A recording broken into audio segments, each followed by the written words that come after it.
नमस्कार दोस्तों, EP online study YouTube channel पर मैं नरेश यादव आपका हार्दिक स्वागत करता हूं। दोस्तों, हम पिछली क्लास में भाजकता के नियम पर आधारित प्रश्न पढ़ रहे थे, जिसमें हमने भाजकता के आधारित प्रश्न कैसे आते हैं, सवाल परीक्षा में कैसे पूछे जाते हैं, वहां तक हम चर्चा कर चुके थे। अब कुछ अलग बात हम कर रहे थे, जिसमें कल मैंने एक सवाल समझाया था आपको, उसको मैं एक बार दोबारा समझाता हूं। देखिए सवाल क्या था कि किसी संख्या में 4, 5, 6 का भाग देने पर शेष क्या बच रहा था दोस्तों? शेष बच रहा था 2, 3 और 4। उत्तरोत्तर भाग दे रहे हैं। उत्तरोत्तर का मतलब मैंने आपको समझाया था कि जो आपका भागफल आया उसमें फिर अगली संख्या का भाग, फिर जो भागफल आया उसमें फिर अगली संख्या का भाग, ऐसे आपको भाग लगाना था। तो दोबारा देखिए, ये आपकी भाग की प्रक्रिया होती है। इधर आप भाजक लिखते हो, भाजक आपके पास 4 है, भाज्य आपको पता नहीं है क्या है, लेकिन शेषफल पता है कितना है, 2। फिर उसके बाद आपके पास भाज्य 5 है, शेषफल क्या है, 3 है, भाज्य क्या है पता नहीं है। उसके बाद आपका भाजक है 6, भागफल क्या है नहीं पता, लेकिन शेषफल क्या आया 4। अब जब भी आपके पास ये प्रक्रिया खत्म हो जाए तो आप चाहे 2 बार दें, चाहे 3 बार दें, चाहे 4 बार दें, कहीं तक भी दें। तो यहाँ देखिए दोस्तों, यहाँ आपके पास आगे कुछ नहीं है, तो इसको क्या मान लोगे? 1। अब मैंने आपको बताया क्या होता है आपके पास होता है भाज्य बराबर भाजक गुणा भागफल प्लस शेषफल। अब यहाँ देखिए, कोई भी यहाँ 3 चीज हैं, उन 3 चीज से चौथी चीज ज्ञात करवा रहा है, तो हम आसानी से इसको ज्ञात कर लेंगे। तो यहाँ देखिए, इस ऊपर वाली चीज को भूल जाओ, ये कॉलम है आपके पास, इस कॉलम का मान आपको चाहिए कि हमारे पास क्या है? भाज्य। तो भाज्य देखो, स्टेप नंबर फर्स्ट हम करेंगे, तो भाज्य आपको पता करना है। तो भाज्य बराबर हो जाएगा आपका भाजक, भाजक है आपका 6, भागफल है 1 और शेषफल कितना है दोस्तों? 4। तो यहाँ 6 काम 6, 6 4 10, यानी भाज्य कितना आया? 10। यहाँ आप 10 लिख दोगे, 10 लिख दोगे, यहाँ से इसको भूल जाओगे और ये 5 10 3 याद रखोगे। अगली स्टेप में क्या होगा? अगली स्टेप में भाज्य चाहिए, तो यहाँ क्या करोगे? यहाँ आप 5 गुणा 10 प्लस 3, तो 5 दाई 50, 50 और 3 कितना होगा? 53। उसको आप यहाँ लिख दोगे। नंबर 3 में क्या करना था कि इस 53 को गुणा करोगे 4 से, और जो आएगा उसमें आप जोड़ दोगे 2। तो यहाँ क्या आएगा? 53 गुणा 4 प्लस 2, प्यार किया 12, 5 20 और 21, कितना हो गया दोस्तों? 214। तो यहाँ आप क्या लिख दोगे? 200। तो यही आपका जो आंसर है, वो पूछने वाला जो आंसर है वो यही है, 214। इसी प्रकार के हम कुछ सवालों पे और चर्चा करेंगे दोस्तों। एक दो सवाल हम और करते हैं ऐसे कि जिस प्रकार के सवाल पूछ लेता है तो हम वहां फिर कंफ्यूज हो जाते हैं, जबकि बहुत ही आसान सवाल है। देखिए अगला सवाल है, अगला सवाल क्या है कि किसी संख्या में, सवाल अगला है इसी प्रकार का कि किसी संख्या में 3 का भाग देने से, 3 का भाग देने से एक शेष बचता है, एक शेष बचता है, तथा भागफल में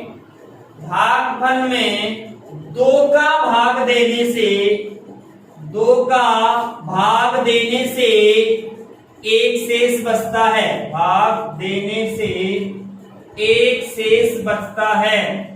तो बताइए, तो बताओ उस संख्या में, तो बताओ उस संख्या में 7 का भाग देने से, 7 का भाग देने से क्या शेष बचेगा?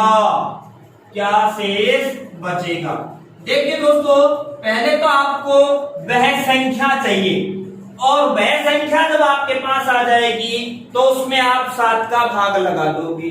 सेम प्रक्रिया, तीन का भाग देने से एक शेष बचता है। या उत्तरोत्तर शब्द ना लिख के और लगातार शब्द लिख दिया कि तीन का भाग देने से एक शेष बचता है और भागफल में दो का भाग देंगे तो भी एक ही शेष बचेगा। तो वही प्रक्रिया, तीन का भाग लगा दो और शेष कितना बचा दो, एक। भाज्य क्या है नहीं पता। अगला क्या है, दो का भाग लगा दो, शेष कितना बचा दो, एक। भाज्य क्या है यहां भी हमें नहीं पता। अब आप क्या करोगे, इसको वही चीज ये कॉलम ज्ञात करना है तो स्टेप फर्स्ट क्या होगी, भाज्य चाहिए तो भाज्य बराबर क्या होगा, दो एकम दो, दो और एक क्या होता है तीन। तो यहां से आ जाएगा आपका तीन, तो यहां रख दीजिए आप तीन। फिर आप क्या करोगे, इस तीन को तीन से, क्योंकि अब आप इनको भूल जाओगे, आपके पास ये क्या आ गया, भागफल आ गया। तो नंबर दो पे क्या होगा, तीन गुणा तीन प्लस एक, तीन तिया 9 प्लस एक कितना आ गया 10। अर्थात आपके पास जो संख्या आ गई वो क्या आ गई दोस्तों, 10। अब इस 10 में आपको भाग किसका लगाना है, 7 का। जो संख्या चाहिए थी वह संख्या क्या आ गई आपके पास 10। 10 में 7 का भाग लगाओ। 10 में 7 का भाग देने से क्या शेष बचता है, देने से शेष जो होगा वो आपका होगा 3, क्योंकि 7 एकम 7 होता है। एक बार भाग पूरा गया, शेष कितना बच गया 3। आपसे 7 का भाग दिलवा सकता है, 5 का दिलवा सकता है, 3 का दिलवा सकता है, किसी का भी दिलवा सकता है। अगर आपको संख्या का मान पता लग गया तो आप चाहे जिसका भाग लगा सकते हो। अगला एक सवाल और लेते हैं, उसके बाद हम इसमें आगे बढ़ेंगे। अगला सवाल भी देखिए दोस्तों, कुछ इसी प्रकार का है। सवाल लिखता हूं मैं, पहले थोड़ा बड़ा सवाल है, लिखता हूं एक बार। देखिए कि किसी संख्या में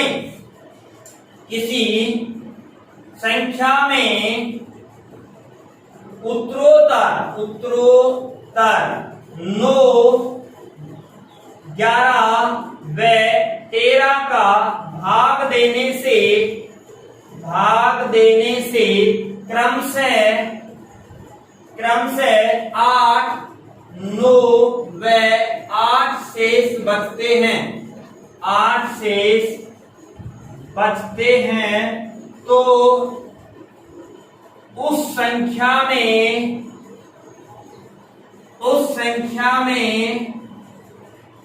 13, 11 व 9 का भाग देने से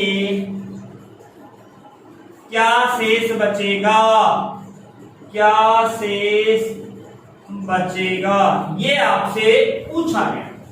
सेम वैसा ही सवाल है जैसा कि पिछले उसमें था कि किसी संख्या में उत्तरोत्तर 9, 11 और 13 का भाग लगाया जाए तो उसमें शेष बचते हैं 8, 9, 8।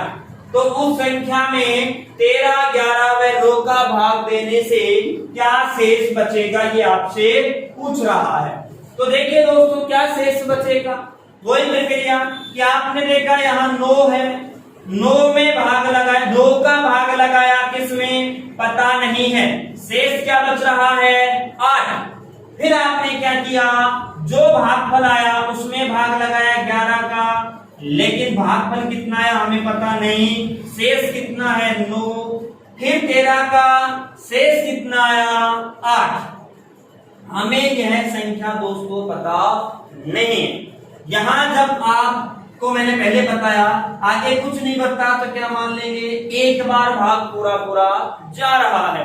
तो पहले स्टेप की अगर मैं बात करूं तो यहां से इस कॉलम का मान आ जाएगा नीचे वाला। तो यहाँ पहले स्टेप में जो भाज्य आएगा वो क्या आएगा, 13 गुणा 1 प्लस 8। 13 एकम 13 और 8 कितना होगा 21। तो यहाँ आ गया दोस्तों आपका 21। नंबर 2 की अगर बात करें तो यहाँ क्या आ जाएगा दूसरे वाले खाने में, भाई यहाँ आ गया 21, इनको भूल जाएंगे। अब 11 को गुणा करेंगे 21 से, 21 गुणा 11 प्लस 9। तो यहाँ गुणा करो 11 एकम 11, 1 बच गया, 11 दूनी 22 और 1 23 प्लस 9, ये कितना हो गया 240। तो यहाँ आ गया दोस्तों 240। उसके बाद नंबर 3 की बात करें, नंबर 3 में भी यहां से भाज्य अर्थात 240 गुणा 9 प्लस 8, 24 नाम 216 होता है और एक जीरो लगाएंगे प्लस 8, ये कितना हो गया 2168। तो जो दोस्तों आपका भागफल आया, जिस संख्या में आप भाग दे रहे, सॉरी भाज्य जो आया वो आपका आया 2168। यहां तक की प्रक्रिया हम पहले कर चुके, पहले मैं आपको ये बात समझा चुका। अब ये जो संख्या आई 2168, इसमें आपको भाग लगाना है और किसका लगाना है? 13 11 9। पहले लगाया था आपने 9 11 13, अब लगाएंगे 13 11 9, उल्टा भाग लगाएंगे। तो यहाँ क्या करेंगे दोस्तों, यहाँ 2168 को आप लिख दोगे और उसमें भाग लगाओगे। सबसे पहले ये आपसे पूछे गई प्रक्रिया है, इसकी हम बात कर रहे हैं। सबसे पहले भाग लगाएंगे 13 का, 13 का भाग लगाओ दोस्तों, 13 एकम 13, 21 में 13 का भाग दिया, एक बार गया, शेष क्या बचेगा 8, 8 बचेगा, यहाँ हो गया आपका 86 हो गया। तो 86 में आप भाग लगाओगे, 13 छक्की होता है 78, 13 छक्की 78, 86 में से 78 घटाओगे तो आपके पास जो बचेगा वो बचेगा 8 बचेगा, तो हो जाएंगे 88 हो गए, तो भी भाग 6 बार जाएगा, 13 छक्की 78। दोस्तों 88 में से 78 गए, कितने शेष बचे 10, उसको आप यहां लिख दो। उसके बाद क्या करे सवाल, जो भागफल आया उसमें आप भाग लगाओगे 11 का, भाग लगाओ 11 का, 11 का भाग लगाओगे 16 में, तो 11 एकम 11, कितना बच गया 5, 56 हो गए, 11 5 55, शेष कितना बचा 1। अब आपको 15 में भाग लगाना है 9 का, तो 9 एकम 9, शेष क्या बचा 6। तो यही आपका आंसर, यानी शेष क्या बचेंगे 10 1 6, क्या बचेंगे क्रम से शेष बचेंगे दोस्तों 10 1 और 6, यही आपका उत्तर। देखिए दोस्तों, मैं तो आपको समझाने के लिए इसको थोड़ा धीरे कर रहा हूं, आप इसको फटाफट कर सकते हो। ये महज 2 से 3 5 सेकंड में आप इसका आंसर निकाल सकते हो, ज्यादा कठिन सवाल नहीं है। कोई भी सवाल को देख के आप घबराना मत, पहले आप सवाल को पढ़ो, फिर उसके बाद आराम से उसको करना शुरू करो, उसका सही उत्तर निकल के सामने आएगा। तो ये थी दोस्तों टाइप नंबर 2। टाइप नंबर 2 के बाद हम बात करेंगे टाइप नंबर 3 की। और दोस्तों टाइप नंबर जो 3 है वो क्या है? टाइप नंबर 3 है शेषफल प्रमेय पर आधारित प्रश्न। टाइप नंबर 3 की चर्चा हम करने जा रहे हैं इसी नंबर सिस्टम में, टाइप नंबर 3, और ये है शेषफल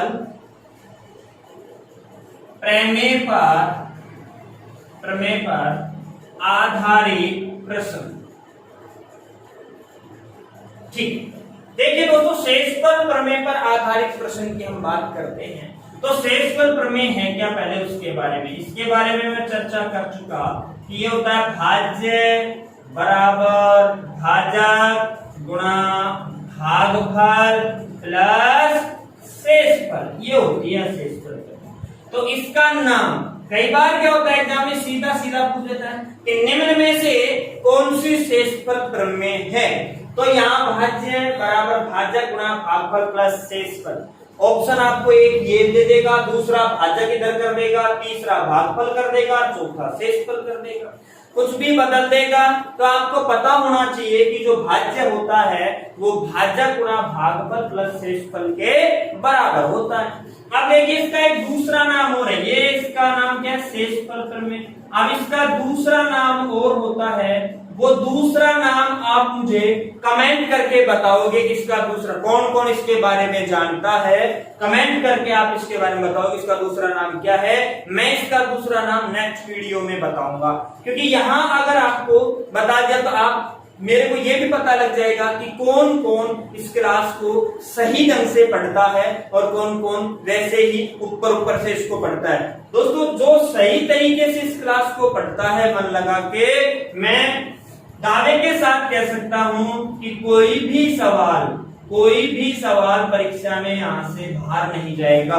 संख्या बदल सकती है, सवाल नहीं बदलेगा, टाइप नहीं बदलेगी, संख्या बदल सकती है। देखिए गणित में संख्याओं का खेल है। और अगर आपको विश्वास नहीं हो तो आप इस वीडियो को सेव करके रख लेना। जब भी आप परीक्षा दे के बाहर निकलो तो आप क्वेश्चन पेपर से इसको मैच कर लेना, आपके समझ में आ जाएगा कि कितने सवाल जो मैंने यहाँ पढ़ाए हैं उनसे आए हैं ऐसे के ऐसे। तो देखते हैं इसका आंसर कितने लोग सही दे पाते हैं कि इसका दूसरा नाम क्या है। इसका दूसरा नाम ही पूछता है, ये तो सब जानते हैं। तो कल कौन कौन इसके बारे में बताता है। अब देखिए यहाँ से सवाल कैसे आते हैं उन पे मैं चर्चा करता हूँ। सवाल पहला मैंने कहा कि किसी संख्या में, कोई संख्या है, ये कहा किसी संख्या में 119 का भाग देने से 119 का भाग देने से 19 शेष बचता है, 19 शेष बचता है, तो उसी संख्या में 17 का भाग देने से 17 का भाग देने से क्या शेष बचेगा, क्या शेष बचेगा। देखिए दोस्तों सवाल ने पूछा है किसी संख्या में 119 का भाग अगर दिया जाए तो शेष बचता है 19। उसी संख्या में 17 का भाग दे रहे हैं तो क्या शेष बचेगा। या आपको संख्या पता है क्या? नहीं पता। देखिए इसका क्विक आंसर कैसे पता लगाएंगे। पूरे आपको इस पे रिसर्च नहीं करना है, पीएचडी नहीं करनी है, आपको प्रतियोगी परीक्षा पास करनी है। तो आप कोशिश ये करना कि जितना जल्दी हो सके आपका आंसर आ जाए। तो देखिए यहाँ हम क्या करेंगे, क्विक आंसर की बात कर रहा हूं। यहाँ शेष कितना बच रहा है? 19। अगला भाग किसका लगा रहा है? 17 का। आप 19 में 17 का भाग लगा दीजिए। 19 में जब आप 17 का भाग लगाओगे तो भाग जाएगा एक बार और शेष बचेगा कितना? 2। यही आपका आंसर। ऐसे सवालों में आपको यही करना है हर बार कि जो शेष पहली बार बच रहा है उस शेष में जिस संख्या का भाग लगा रहा है उसका भाग आप लगा दोगे, जो शेष बचेगा वही आपका क्या होगा? उत्तर। देखिए दोस्तों फिर भी मैं इसको एक बार एक्सप्लेन करके बताता हूँ। क्या कि कोई संख्या है, हमें संख्या पता नहीं, कोई भी संख्या हमें पता नहीं है संख्या क्या है, नहीं बात। हम भाग लगा रहे हैं, हमें ये भी नहीं पता कितनी बार गया, ठीक है, भागफल क्या है नहीं पता। लेकिन 119 से आपके पास भाजक शेष कितना बचता है? मान लीजिए कि यहां हमने भाग लगाया 15, 17 का लगा देते हैं 17 का। तो 17 का भाग हमने लगाया तो दोस्तों जो भी संख्या यहां बनेगी, 17 से पहले देखिए, जो भी संख्या यहां बनेगी वो संख्या में 19 भी जुड़ेगा। मान लो तो एक उदाहरण और लेते हैं कि कोई संख्या है उसमें मैंने भाग लगाया और 5 का, और भाग लगाने पे भागफल आया 4 और शेष फल आया कितना? 3। तो ये जो संख्या बनेगी यानी जो भाज्य बनेगा, ये 5 और 20 और 3 कितना आ गया? 23। 23 में जो संख्या 23, इसमें मैं किसी और का भाग लगाऊंगा। मान लो मैं इसमें 4 का भाग लगाता हूँ, 5 का भाग लगाता हूँ, 6 का भाग लगाता हूँ, जिसका 5 का भाग लगाता हूँ मान लो, तो 5 और 20 शेष कितना? 6 का भाग लगाओ, 7 का किसी का भाग लगाओ। तो यहाँ जो इस संख्या बन गई 23 में तो भाग लगा रहे हैं और शेष आ रहा है। तो यहाँ देखिए आप लोग क्या करोगे, इसको वापस देखते हैं कि ये भागफल है, इसमें मान लो मैंने 17 का लगा। अब यहाँ 17 का भाग 119 में पूरा जा रहा है कि नहीं जा रहा? बिल्कुल जा रहा है। 17 7 119 होता है। अब इस 119 को अगर आप मान लो मैं एक बार भाग गया, भागफल को मैं 1 लिख लेता हूँ, 119 को 1 से गुणा करोगे फिर भाग 17 का लगाओगे तो भी पूरा जाएगा। अगर आप यहाँ 2 गुणा 119 बटा 17 करोगे तो भी पूरा ही भाग जाएगा। आप यहाँ भागफल के स्थान पे कितना भी ले लेना, 2 3 5 10 20 जितना भी, उन सब में यहाँ तक पूरा भाग जाएगा। दिक्कत कहाँ करेगा ये? 19 में। तो यहाँ देखिए 17 का भाग यहाँ तो चला गया, पूरा कुछ नहीं बचा, लेकिन 19 में भी तो भाग लगाना है कि 19 भी तो इसमें जुड़ रहा है। तो 19 में हमने भाग लगाया 17 का, तो एक बार गया, शेष क्या बचा 2। तो यही आपका क्या होगा उत्तर। देखिए इतनी बड़ी रामायण ये करने की आपको कतई जरूरत नहीं है, आपको चाहिए आंसर। तो मैंने वैसे ही आपको एक बार समझा दिया कि ऐसा भी कर सकते हैं। बाकी आपको क्या देखना है कि शेष क्या बच रहा है और भाग किसका लगा रहा है। शेष बच रहा है 19, भाग लगा रहा है 17 का, 2 शेष बच गए। ऐसे एक सवाल और लेते हैं। सपोज दैट मैंने एक सवाल लिया, किसी संख्या में 225 का भाग लगाने से 25 का भाग लगाने से 28 शेष बचता है, तो उसी संख्या में 25 का भाग लगाने से क्या शेष बचेगा। उसी प्रकार का सवाल है दोस्तों। सवाल क्या है कि किसी संख्या में 225 का भाग लगाने से क्या शेष बच रहा है 28, और उसी संख्या में अगर आप 25 का भाग लगाते हो तो शेष क्या बचेगा उसके बारे में पूछ रहा है। तो जैसा कि मैंने बताया, आप क्या करोगे, 28 में भाग लगा दोगे 25 का, कितनी बार जा रहा है, एक बार। शेष क्या बच रहा है 3, तो शेष आपसे पूछ रहा है, तो आपका आंसर क्या आ गया 3। तो इस प्रकार के सवालों को आपको ऐसे हल करना है।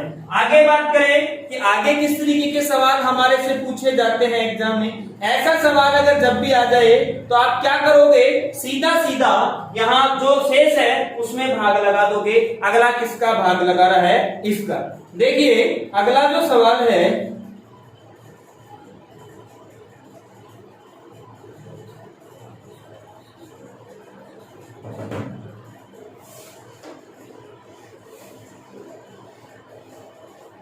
देखिए दोस्तों अगला जो सवाल है कि भाग के एक प्रश्न में भागफल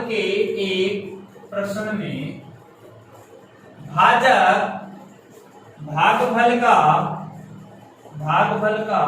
7 गुना तथा शेषफल का 5 गुना है। यदि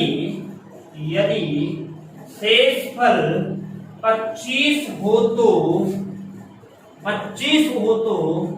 भाज्य क्या होगा, ये सवाल है।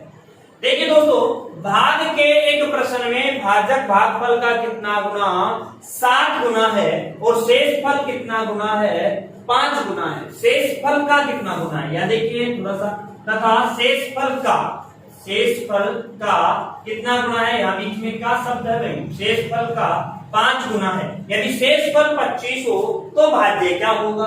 अब देखिए सवाल है क्या, भाजक भागफल का, तो आप भाजक लिख दीजिए। ये लो भाई भाजक, किसका, ये भाजक बराबर है भागफल गुणा 7। एक नंबर सवाल ने ये कहा था कि जो भाजक है वो भागफल का कितना गुना है 7 गुना, यानी आपकी एक समीकरण हो गई। नंबर 2 पे यही भाजक ही, देखिए सवाल ये कह रहा है तथा शेषफल का, कौन, भाजक, शेषफल का कितना गुना 5 गुना। तो ये जो भागफल है, भाजक है, ये शेषफल का कितना गुना 5 गुना। नंबर 2, तो अब आप क्या करोगे, यहां से भाजक ज्ञात करोगे। भाजक कैसे पता लगेगा आपको कि शेषफल पता है, शेषफल कितना है, शेषफल है 25, तो यहाँ आप रख दीजिए 25। जब आप 25 रखोगे, 25 गुणा 5, 25 गुणा जब आप 5 करोगे तो यहाँ कितना आएगा, 25 पंजा 125। अब देखिए जो भाजक है वो आपका कितना आ गया दोस्तों 125। भाजक जब आपका 125 आ गया तो यहाँ आप 125 रखोगे तो मान किसका आ जाएगा, भाजक का आ जाएगा, सॉरी हाँ भागफल का आ जाएगा। लेकिन यहाँ एक छोटी सी मिस्टेक हो गई कि 7 में जो है इसका पूरा भाग नहीं जाता। तो यहाँ देखिए कुछ चेंज करते हैं, यहाँ करते हैं 25 कर लीजिए, यहाँ 25 कर लीजिए, मन से सवाल लिखवाते हैं जो थोड़ा सही होता है। तो यहाँ 25 करोगे तो यहाँ देखिए भाजक जो है, भाजक आपका कितना आ गया 125, तो यहाँ रख दीजिए 125 बराबर भागफल कितना है दोस्तों, भागफल आपको पता करना है, तो भागफल आपका पता करना है, ये है 25, तो 25 में 5 का कितनी बार गया, 5 बार, यानी भागफल कितना आ गया, 5। पूछ क्या रहा है, भाज्य।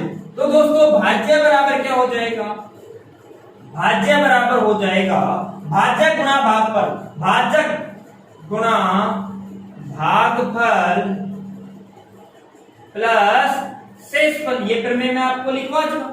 तो यहां देखिए भाजक क्या आया, भाजक आया आपका 125, भागफल क्या आया 5, और दोस्तों शेषफल क्या दे रखा है आपको 25। ठीक है, तो आप इसको गुणा करोगे 5 25, कितना बच गया 2, 5 दूनी 10 और 2 12, कितना बच गया 1, 5 एकम 5, 5 और 1 6, 625 प्लस 25 कितना आ जाएगा 650। यही आपका सही उत्तर होगा। देखिए दोस्तों इसमें थोड़ा सा मैंने परिवर्तन करवाया है। परिवर्तन क्या करवाया है कि भाग के एक प्रश्न में पहले मैंने यहाँ 7 गुना कर दिया था, उस 7 गुना को हटा के मैंने 25 गुना करवा दिया। तो इतना सा परिवर्तन करवाया, आप भी इसको कर लेना।